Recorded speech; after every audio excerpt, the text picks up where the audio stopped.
Hi friends, நம்ம இன்றைக்கி கம்பில் புட்டு செய்ய போகிறோம். அதுக்காக ஒரு டம்ளர் கம்பு எடுத்து 2-3 டைம் வாஷ் பண்ணிவிட்டு கொஞ்சம் நேரம் ஊற வச்சுக்கலாம். இது வந்து ஊற வைக்கிறதுக்கு முன்னாடி நம்ம கல்லெல்லாம் இல்லாமல் க்ளீன் பண்ணிக்கிட்டு தான் ஊற வைக்கணும்.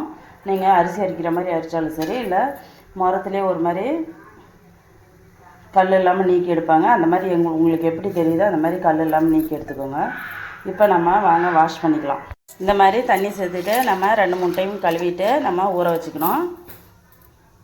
மிக்ஸி ஜாரில் இந்த கம்பு தண்ணியை வடிச்சிட்டு சேர்த்துட்டு நம்ம இப்போ அரைக்க போகிறோம்.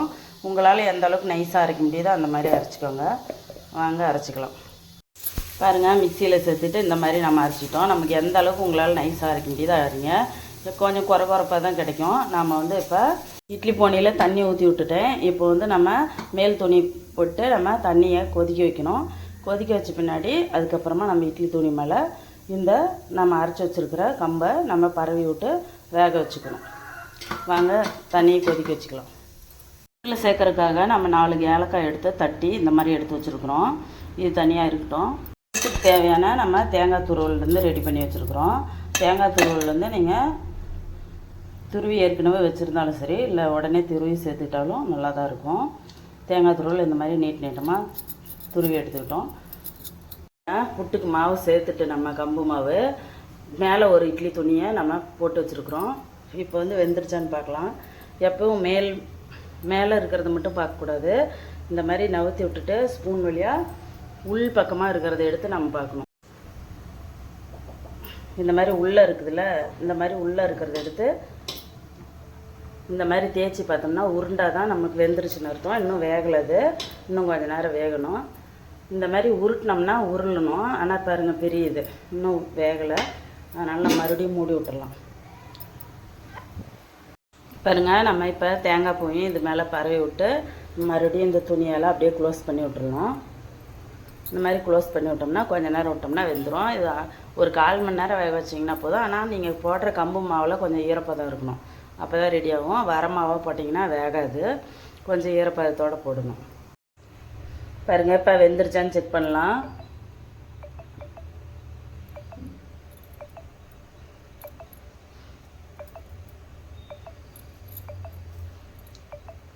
இந்த மாதிரி உருட்டி பார்க்கும்போது இந்த மாதிரி உருண்டு வந்ததுன்னா நமக்கு இந்த மாதிரி திரி மாதிரி நூல் மாதிரி உருட்டி பார்த்தோம்னா உருண்டா வெந்துருச்சுன்னு அர்த்தம். நீங்கள் வந்து எப்போவுமே கம்பு மாவு அரைச்சிட்டு கொஞ்சம் தண்ணி தெளித்து கொஞ்சம் பிசைஞ்சிட்டு இந்த மாதிரி பரவி விட்டு வேக வைங்க. அப்போ தான் வேகும். நான் வந்து அரைக்கும்போதே கொஞ்சம் ஈரப்பதம் இருந்துச்சு, அதனால் அப்படியே கொட்டிக்கிட்டேன். நீங்கள் வந்து வரன்னு இருந்துச்சுன்னா வேகாது. அதனால் நீங்கள் தண்ணி சேர்த்து கொஞ்சம் லைட்டாக கலந்து மிக்ஸ் பண்ணி இது பண்ணிக்கோங்க. நம்ம எப்பயுமே இந்த நடுவில் இருக்கிற மாவு எடுத்து டெஸ்ட் பண்ணால் தான் தெரியும். ஓரமாக இருக்கிறத எடுத்து டெஸ்ட் பண்ணக்கூடாது. ஏன்னா ஓரம் வேர்த்து அந்த மாதிரி மேலெல்லாம் தண்ணி படுறதுனால வெந்துடும். இந்த சென்டரில் இருக்கிறத மட்டும் ஒரு ஸ்பூனில் களைச்சிட்டு நம்ம எடுத்துக்கணும். இப்போ வந்து நம்ம அடுப்பை ஆஃப் பண்ணிக்கலாம். நம்மளோட இது ரெடி ஆயிடுச்சு, கம்பு புட்டு. இதுக்கப்புறம் நம்ம நாட்டு சர்க்கரையோ இல்லை அஸ்கா சர்க்கரை வேணுங்கிறீங்க, இல்லைன்னா குண்டு வெல்லம் நுணுக்கி கூட சேர்த்துக்கலாம். இது ஆறுன பின்னாடி தான் சேர்க்கணும். நான் சேர்க்கும்போது காட்டுறேன். இப்போ அடுப்பை ஆஃப் பண்ணிக்கலாம்.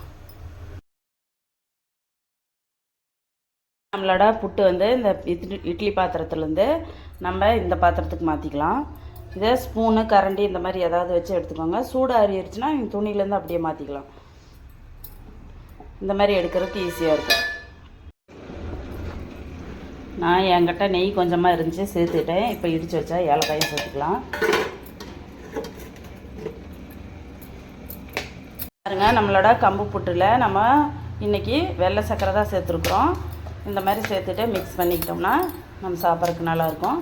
நீங்கள் நாட்டு சர்க்கரை, வெல்லம், பனை வெல்லம் இந்த மாதிரி எது வேணால் இனிப்புக்காக சேர்த்துக்கலாம். சிலர் இதெல்லாம் சேர்க்கலைன்னா தேன் கூட சேர்த்துக்கலாம், நல்லா தான் இருக்கும். இந்த மாதிரி மிக்ஸ் பண்ணிட்டிங்கன்னா இது நமக்கு கம்பு புட்டு, நல்லா டேஸ்டியான கம்பு புட்டு ரெடி. நீங்களும் இதேமாரி உங்கள் குழந்தைங்களுக்கு செஞ்சு கொடுங்க. நல்லா ஹெல்த்தியாகவும் சத்தானதும், இரும்பு சத்து, கால்சியம் இதெல்லாம் அதிகமாக இருக்கக்கூடிய பொருட்கள். அதனால் நம்ம சிறுதானியத்தை பயன்படுத்தி இந்த மாதிரி சத்தான பொருட்களை குழந்தைங்களுக்கு செஞ்சு கொடுக்கலாம். நான் செஞ்ச கம்பு புட்டு ரெசிபி உங்களுக்கு பிடிச்சிருந்துச்சுன்னா என்னோடய சேனல் சப்ஸ்கிரைப் பண்ணுங்கள், லைக் பண்ணுங்கள், உங்கள் சொந்தங்களுக்கு ஷேர் பண்ணுங்கள். நன்றி. நாளைக்கு வேறு ஒரு ரெசிபியோடு வரேன்.